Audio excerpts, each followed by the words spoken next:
नमस्कार दोस्तों, बहुत बहुत स्वागत है आपका हिंदू न्यूज चैनल में। आप देख रहे हैं बीडी न्यूज।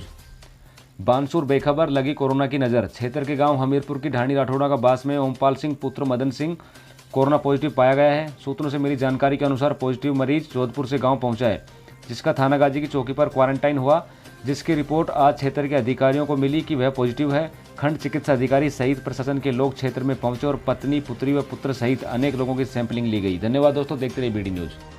अस्पताल कोरोना पॉजिटिव मरीजों के इलाज को लेकर चर्चा में है।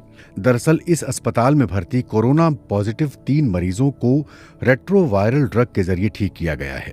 इनमें से 2 इटली से जयपुर आए हैं और एक जयपुर का ही रहने वाला है।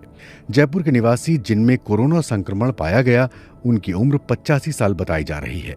अस्पताल का दावा है कि इलाज के बाद इन मरीजों की कोरोना रिपोर्ट निगेटिव आई है, लेकिन इन्हें फिलहाल डॉक्टरों की निगरानी में आइसोलेशन में ही रखा जाएगा। बीबीसी से बातचीत में एसएमएस अस्पताल के चिकित्सा अधीक्षक डॉक्टर डीएस मीणा ने ऐसा दावा किया।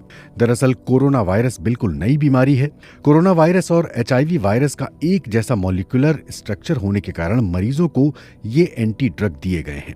एचआईवी एंटी ड्रग लोपिनाविर और रिटोनाविर एंटी ड्रग देने का फैसला वरिष्ठ डॉक्टरों की टीम ने लिया। इसे रेट्रोवायरल ड्रग भी कहा जाता है। इस टीम में शामिल डॉक्टर सुधीर के मुताबिक सार्स के मरीजों में भी इस ड्रग का इस्तेमाल किया जा चुका है।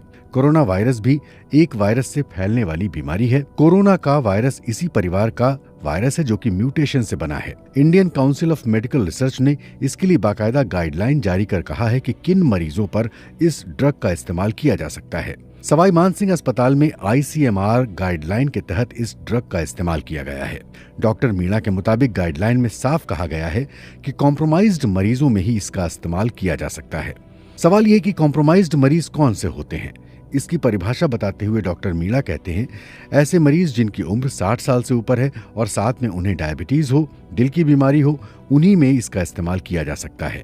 कम उम्र वाले लोग जिन्हें बाकी किसी दूसरी तरह की कोई परेशानी नहीं, उन पर इस ड्रग का इस्तेमाल फिलहाल नहीं किया जा रहा है। राजस्थान में कोरोना के 4 मरीजों में 3 इसी तरह के कॉम्प्रोमाइज्ड मरीज हैं। कोरोना वायरस पॉजिटिव से निगेटिव हुए मरीजों के लिए डॉक्टरों की विशेष टीम का गठन किया गया है। इनकी निगरानी में ही आगे का इलाज जारी है। नए ड्रग के इस्तेमाल के बाद इटली निवासी महिला और जयपुर निवासी बुजुर्ग हालांकि कोरोना से तो निगेटिव हैं, लेकिन लंग्स, डायबिटीज, हाइपरटेंशन की दिक्कत उनमें अभी भी है। राजस्थान का चौथा मरीज कम उम्र का है, इसलिए शुरुआत में उन पर इस ड्रग का इस्तेमाल नहीं किया गया था।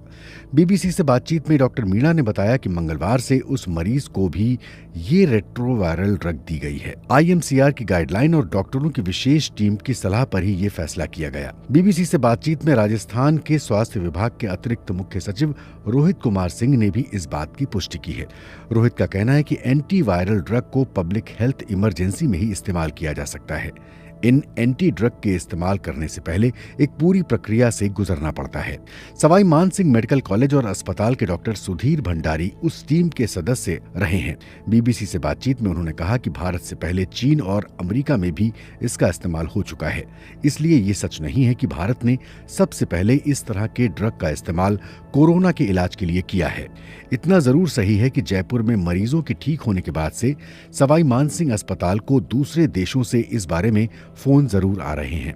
डॉक्टर मीणा का दावा है कि उन्हें पाकिस्तान, बांग्लादेश और इटली तक से इस नई इलाज तकनीक के बारे में फोन आए हैं। इसके अलावा महाराष्ट्र में भी कुछ मरीजों पर इसकी अनुमति दी जा चुकी है, लेकिन देश के बाकी राज्यों में इसका इस्तेमाल क्यों नहीं हो रहा। इस सवाल के जवाब में डॉक्टर सुधीर कई कारण गिनाते हैं। सबसे पहला कारण वो बताते हैं कि इसका इस्तेमाल केवल पब्लिक हेल्थ इमरजेंसी में ही किया जा सकता है। दूसरा, इस ड्रग का इस्तेमाल किन पर होना है, इसके लिए भी सख्त निर्देश हैं। तीसरी वजह यह है कि कोरोना वायरस नए तरह का वायरस है और इस ड्रग के सभी चरणों के क्लिनिकल ट्रायल नहीं हुए हैं। इस ड्रग को कोरोना के इलाज में कितना सफल माना जा सकता है। इस सवाल के जवाब में आईसीएमआर के महानिदेशक बलराम भार्गव कहते हैं कि 4 लोगों पर ड्रग का ट्रायल करके हम कोई डेटा नहीं निकाल सकते।